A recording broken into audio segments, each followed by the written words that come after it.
ये आकाशवाणी है। अब आप विमलेंदु पांडे से समाचार सुन रहे हैं। वित्त मंत्री पी चिदंबरम ने भारतीय रिजर्व बैंक से नए बैंक लाइसेंसों के लिए दिशा निर्देश को अंतिम रूप देने और उसके लिए आवेदन स्वीकार करने को कहा है। श्री चिदंबरम ने आशा व्यक्त की कि लंबित बैंकिंग कानून संशोधन विधेयक संसद के शीतकालीन सत्र में पारित हो जाएगा। श्री चिदंबरम कल नई दिल्ली में सार्वजनिक क्षेत्र के बैंकों के प्रमुखों के साथ बैठक के बाद संवाददाता सम्मेलन को संबोधित कर रहे थे। वित्त मंत्री ने कहा कि सरकार आर्थिक मंदी के कारण प्रभावित उद्योगों की सहायता के लिए रणनीति तैयार करेगी। उन्होंने कहा कि अगर अर्थव्यवस्था में सुधार होता है तो घाटे में चल रही क्षेत्रों की स्थिति सुधरेगी। वित्त मंत्री आज नई दिल्ली में देश के उत्तरी राज्यों के मुख्यमंत्रियों और सार्वजनिक क्षेत्र के बैंकों के प्रमुखों के साथ बैठक कर रहे हैं। बैठक में ऋणों, विशेषकर कृषि, अति लघु और लघु उद्योगों, आवास और कमजोर वर्गों से संबंधित ऋण मानकों तथा ऋण जमा अनुपात सहित अनेक मुद्दों पर विचार किए जाने की संभावना है। कावेरी निगरानी समिति ने कर्नाटक को निर्देश दिया है कि वो अगले पखवाड़े तक तमिलनाडु को 4.81 टीएमसी फुट पानी जारी करे। जल संसाधन सचिव टीवी सिंह की अध्यक्षता वाली समिति ने कहा है कि कर्नाटक को 16 से 30 नवंबर के बीच ये पानी छोड़ना होगा। उधर तमिलनाडु का कहना है कि जून और सितंबर के बीच पानी में 52 टीएमसी की कमी थी, लेकिन समिति तमिलनाडु के इस तर्क से सहमत नहीं है क्योंकि मानसून की अवधि के बारे में मतभेद है।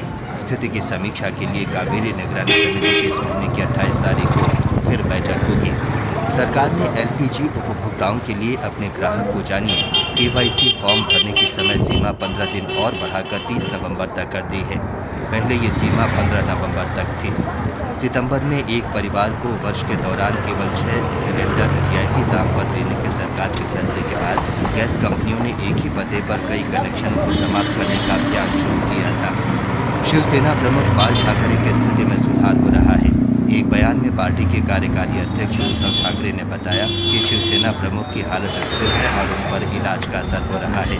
महाराष्ट्र के राज्यपाल के शंकर नारायण, मुख्यमंत्री पृथ्वीराज चव्हाण, कई शीर्ष उद्योगपतियों और गणमान्य व्यक्तियों ने कल मुंबई के बांद्रा इलाके में शिवसेना नेता के आवास पर जाकर उनका हालचाल पूछा।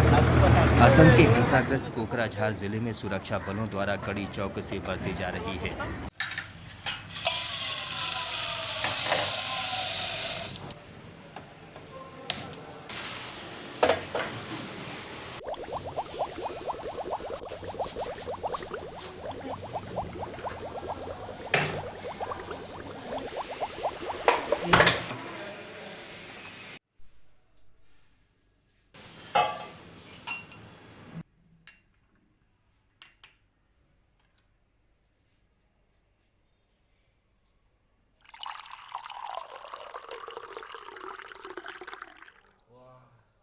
ऊपर ऊपर ऊपर